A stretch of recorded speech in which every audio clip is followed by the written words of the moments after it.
Պաշտպանության նախկին նախարար Սեյրան Օհանյանի կինը Ռուզաննա Խաչատրյանը մեղադրյալի աթոռին է։ Քննչական կոմիտեում ավարտվել է հայտարարագրման ենթակա գույքը չհայտարարագրելու, Խաչատրյանի կազմակերպմամբ քաղաքացիական գործով ապացույց կեղծելու եւ արգելադրված գույքն օտարելու վերաբերյալ քրեական վարույթի նախաքննությունը։ Դատախազությունը ուսումնասիրությամբ պարզել է, որ Սեյրան Օհանյանին պատկանող եւ ապօրինի ծագում ունեցող գույքեր են գրանցված նաեւ նրա կնոջ Ռուզաննա Խաչատրյանի քրոջ աղջկա Աննա Բադալյանի անվամբ։ Երկու անշարժ գույքերը Նալբանդյան 98 շենքի 25/1 տարածքը եւ նույն շենքի 29 շինությունը դեռևս 2009 թվականին, երբ որ Սեյրան Օհանյանը հանդիսացել է պաշտպանության նախարար, ձեռք է բերել իր իսկ օգնական այդ պահին ինձ ծառայող Արտուր Առաքելյանը։ Ձեռքբերումը կատարվել է իպոթեկի օվերդրաֆտի պայմանագրի հիման վրա։ Այնուհետև 2 տարի անց 2011 թվականին Արտուր Առաքելյանի կողմից երկու անշարժ գույքերը օտարվում են արդեն Ռուզաննա Խաչատրյանի քրոջ դստեր Զարուհի Բադալյանին։ Զարուհի Բադալյանն էլ իր հերթին 2017 թվականին այդ գույքերը նվիրատվության պայմանագրով փոխանցել է քրոջը Աննա Բադալյանին, այսինքն Ռուզաննա Խաչատրյանի քրոջ մյուս դստերը։ Որպեսզի այդ ընթացակարգով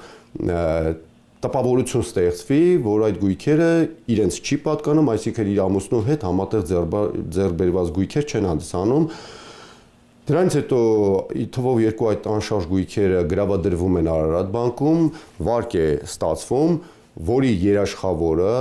եւ ընթացիկ կանխիկ, անկանխիկ եղանակներով գումարների, տոկոսագումարների վճարողը հանդիսանում է Ռուզաննա Խաչատրյանը։ Գույքերի ապօրինի ծագումը հիմնավորվելուց հետո 2021-ի նոյեմբերին դատարանի որոշումներով դրանց նկատմամբ կիրառվել են հայցի նախնական ապահովման միջոցներ, արգելելով Աննա Բադալյանին գույքերի տնօրինման հետ կապված որևէ գործողություն կատարել, ինչի մասին Բադալյանը իրազեկվել է։ Սակայն ըստ վարույթի նյութերի հենց այդ սահմանափակումների պայմաններում Ռուզաննա Խաչատրյանի կազմակերպմամբ եւ ղեկավարմամբ իրականացվել են հաջորդ հանցավոր քայլերը։ Նա կազմակերպում է հետեւյալը, ուրեմն քրոջ դստեր Աննա Բադալյանի եւ իր ընտանիքի մտերիմ Կարինե Մարգարյանի մասնակցությամբ որոշում են կազմել քաղաքացիական վարույթի շրջանակներում երկու անշարժ գույքի առողջարքի պայմանագրեր, որպեսզի հետագայում հայցադիմում ներկայացնեն դատարան եւ այդ պայմանագրերը վավեր ճանաչելու հնարավորությամբ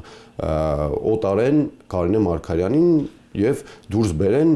բռնագազման տիրույթից։ Այդ նպատակով 2021 թվականի դեկտեմբերից 2022 թվականի հունիսը Աննա Բադալյանը եւ Կարինե Մարգարյանը կեղծել են ապացույց, այն է հետին ամսաթվով 2021 թվականի սեպտեմբերի 1-ի թվագրմամբ կազմել եւ առանց նոտարական վավերացման կնքել են Երևանի Նալբանդյան փողոցի 98-րդ շենքի 25-ի 1 եւ նույն շենքի 29 հասցեներում գտնվող անշարժ գույքերի առողջարքի պայմանագրեր, որոնց համաձայն այդ գույքերը համապատասխանաբար ավելի քան 502 միլիոն եւ 123 միլիոն դրամ արժեքով օտարվել են Կարինե Մարգարյանին։ Այդ ամբողջ փաստաթղթերի փաթեթը քաղաքացիական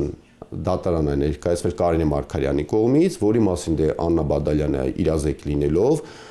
նաև Ռուզաննա Խաչատրյանի, այսպես ասած, կազմակերպմամբ եւ ղեկավարմամբ սկսվել է քաղաքացիական դատարանում ընթացակարգ։ Քաղաքացիական դատարանը հետագայում դատաքննության ընթացքում հիմք ընդունելով բնականաբար առողջարքի պայմանագրի, ստացականները, գումարների եւ այլը 2023 թվականի հուլիս ամսին կայացրել է վճիռ եւ վավեր է ճանաչել այդ թվով երկու առողջարքի պայմանագրերը եւ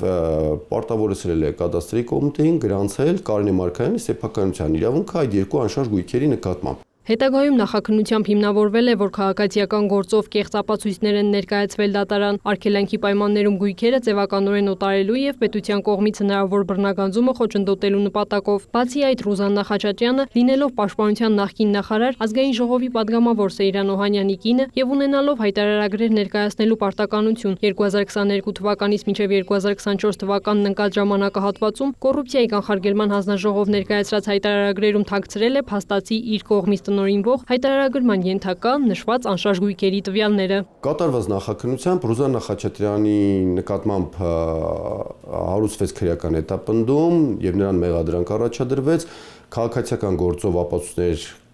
կեղծելու եւ դատարան ներկայացնելուն կազմակերպելու համար, ինչպես նաեւ արգելանքի տակ գտնվող գույքի նկատմամբ ապօրինի գործողություններ կատարելու արարքի կազմակերպման համար եւ առանձնապես խոշոր չափերով գույքերը չհայտարարելու որպես այդպիսի պարտականություն կրող օրենսդրությամբ այդպիսի պարտականություն կրող անձի կողմից նման գույքերը չհայտարարելու եւ այդ գույքերի վերաբերյալ տվյալները թաքցնելու համար Ռուզաննա Խաչատրյանի պաշտպան Հայկ Ալումյանը լուրերի հետ զրույցում նշեց, իր վստահորդը մեղադրանքը չի ընդունում։ Աննա Բադալյանին եւ Կարինե Մարգարյանին եւս մեղադրանքներ են առաջադրվել ապացույցներ կեղծելու եւ արգելանքի տակ գտնվող գույքի նկատմամբ ապօրինի գործողությունների համար։ Նրանց, ինչպես եւ Ռուզաննա Խաչատրյանի նկատմամբ խափանման միջոց է կիրառվել բացակայելու արգելքը։ Քրեական վարույթի նյութերը մեղադրական եզրակացությամբ ուղարկվել են հսկող դատախազին, այն իրավասու դատարան հանձնելու միջնորդությամբ։ Քրիստինե Թորոսյան, Մհեր Կիրակոսյան, լուրեր։